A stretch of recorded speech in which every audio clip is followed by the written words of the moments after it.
Now the next year, which was my first year at the club, we played under Jack together. We didn't have the best of seasons, but we were pretty competitive. We finished 5th, I think, from memory. Yeah, just missed out. Jack played a couple of brilliant hands. Then got hit on the thumb, and yes, that finished him for some reason. That's right. The next year, Dick Telford came onto the scene as coach, which was enlightening because he was different to Jack. Yeah. Very relaxed sort of guy, and we all played for Dick. So we recruited pretty well. David Jeffrey came into the side. That was a big positive. It was a big positive. Gary Howgate was bowling pretty quick as a youngster back in those days. So we made the finals the first year. I think we were knocked out in the first semi against Williamstown from memory. I don't remember that. Don't remember? My memory's probably wrong as well. But the second year, 73-74, we won the flag and you won the batting average. So that's an enormous performance. What's your recollections of that year? Not the grand final, but that year. That year? Well, it was a good year. It was a good team effort. Everyone stuck in and did their job. And, whatever happened, happened. You just went out there and did the best you could. Exactly. You made a lot of runs, I think, in the group final. Big 60. I didn't in the grand final. No. That's when you made 60 odd or 70 odd. 86. 86. That was a good effort. But Dave Jeffrey was unbelievable that season. Wasn't he? David Jeffrey. Well, without him, we would never have won it. Yes. But I think we got them out in the grand final for 50 something. I yes. Because that wicket was hard, and he loved hard wickets because he had made the ball stand up. Yes. 8 for in a grand final was a pretty decent effort. And Eddie was coming into his absolute peak back in those days. He provided tremendous support. And Howgate was very quick on his day when he had his rhythm, wasn't he? Yeah, but he never thought, his head wasn't there. Yeah, he used to bowl these huge in-swingers. Yeah. And, you'd say, look, toss a few straight ones in. Oh, no, just keep bowling the bloody in-swingers. He could have been a much better bowler. He went down to Collingwood and did very well down there. In fact, I think he was a bit of a net bowler for the Shield team at one stage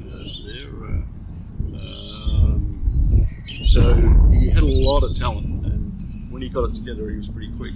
But it was a good side. We had young guys in there. Dave Robinson, who became a legend of the club.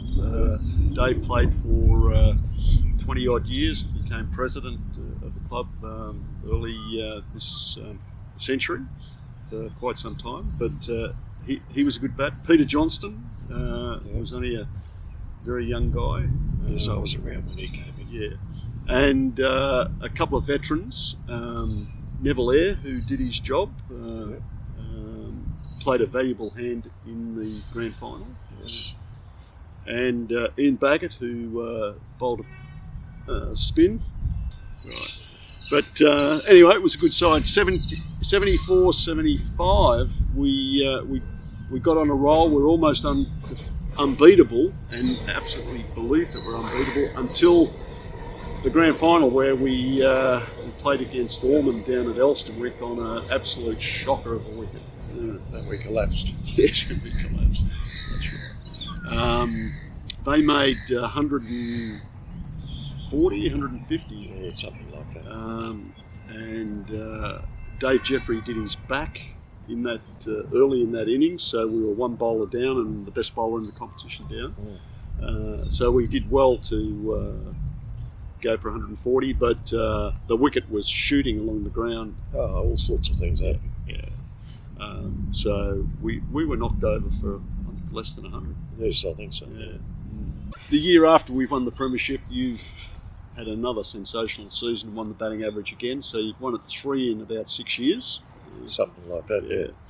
With average around 40 or thereabouts. Something like that. I can't remember exactly, but it was a good average. It was good. Yeah.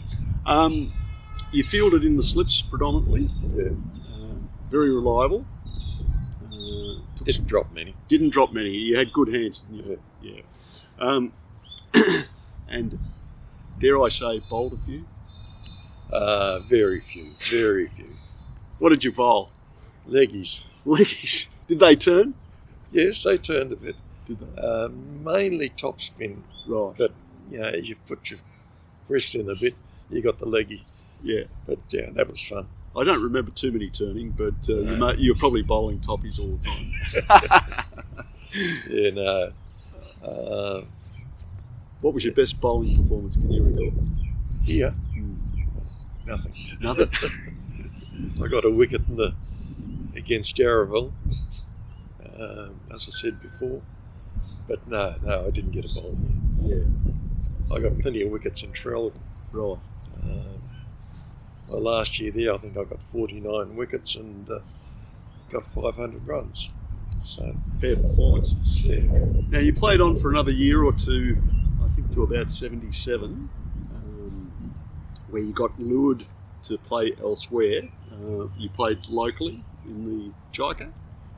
No, it's Ashburton was the name of the club. Oh, Ashburton. Yeah. So they were in the Eastern District. So yeah. So I played with them. Yeah. We got into the finals the first year, and the second year I just couldn't do anything. I made nothing. Right. So gave it away then, and went and played with St Kilda Oldies. Okay. A couple of years with them. Yeah. And then retired. Okay. You were a prolific puller, hooker, and cutter. How did you learn that? Taught yourself, or were you influenced by somebody? Mainly taught myself. I had Don Bradman's How to Play Cricket. Yeah. And that's where I learned a lot of my hooking and pulling. Yeah. Because he always said you had to turn your hands when you do something so the ball went along the ground. And also you pick up hints from people. Yes.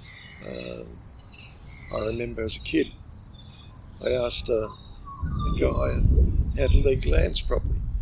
And he says, well, you just go forward like you do with a straight bat, and have an angle on it, and it'll go down the leg side. So that's what I did there. But yeah, I was a hooker and a puller and a cutter. Yeah, and a very good one, I might add. In the day where we didn't wear helmets, so you had to be very good, otherwise you were going to get hit the head. And there were some good quick bowlers around, back in the day, weren't there? Yeah. And a lot of them were headhunters too. Yes. Because they'd come down from district cricket. Yes. And they thought, well, I'll knock them out. Mm. But yeah, they were around. Who was the best bowler you faced? Oh, Noble. Alan Doble. Alan Doble at Ormond. Yes. Yeah. Beautiful bowler. Yeah, he was a great bowler. Yeah. Played for Victoria? Oh, well, I think he played for Australia.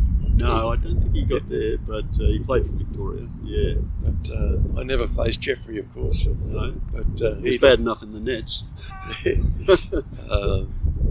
But yeah, he was a great bowler. Yes. Yeah. It was either him or Doble as to the best bowler I faced. Yes. Yeah. In sub-district. Yeah. Now you also had other sporting talents. Table tennis. Table tennis, yes. You played state league? Yeah, I played first district first. Right. And I was on the verge of getting in it, but didn't quite make it. Right. I also played 10-pin bowling, and I finished up in Sydney for the Blacklock 10,000, which is the premier event. Yes. In those days. Unfortunately, I didn't win it. What else? I met you in 1971 when I was playing at Richmond, and I was in the insurance industry, and you joined the insurance industry and worked for a local broker, Frank Marcusson, who you and he developed an unbelievable business in the Italian community. Yeah. So Grollos of the world. Yes, well, Frank had the contacts. Yes. And I had the knowledge. Yeah. So he just opened the doors, and then I moved in. Yeah. So it worked out very well. You had just about the Italian construction industry. Well, we had a fair few. Yes, that's right. We had a fair few. The big ones. After you left, Frank, you went out and were a broker out in the Doncaster area for Paramount. I went to Fitzroy first, and bought a place there. Worked from there until I decided to join someone else, which was I forget their names. Paramount. Paramount was a new one. That's what I formed. Okay. When I formed that, and went out to that, and had a number of years out at Doncaster. Yeah. Mm. So. When did you retire, George? 70. No, it can't be 70. It must be 93. 93. 93. What's the year now? 2021? 20, no, it must have been 2003. Okay. So you've been retired about 20 years. Yeah. What do you do with yourself? Very little. Well, I get around, and for a number of years you meet people that you've known, and you go out and have lunch with them or whatever. Yeah. In the last 5 years, there was very little to do. Yes. And especially now with this stupid COVID, we're just staying inside, and only go to the supermarket when you have to. Okay. Now you've got 2 children, and I remember James and Tanya. Yes, when James was born, because you brought into the office where I was working the biggest cigars I've ever seen in my life. You were a proud man. And then Tanya came on the scene a couple of years later. Oh, it's always a proud moment when you have kids. Yes, absolutely. Now, let's go back to where we started. Have you been back to the Ukraine? Yes, I have. Yes. Yeah. I couldn't get back in there for a long time because it was a sealed city. Yes. That's where they had all their industrial works and where they made rockets and so on. But we got back there, that'd be a good 20 years ago now. Right. When they opened it, and it was terrible. The main street was about 400 metres long. That was bitumen, and after that it was all just rubbish. The one thing you do remember is the women there were absolutely gorgeous. They were. The men, no, but the women were absolutely gorgeous. Right. Even my wife commented on it. Okay. So a pretty amazing life you've had, going through that war as a youngster. Coming here was a blessing for you?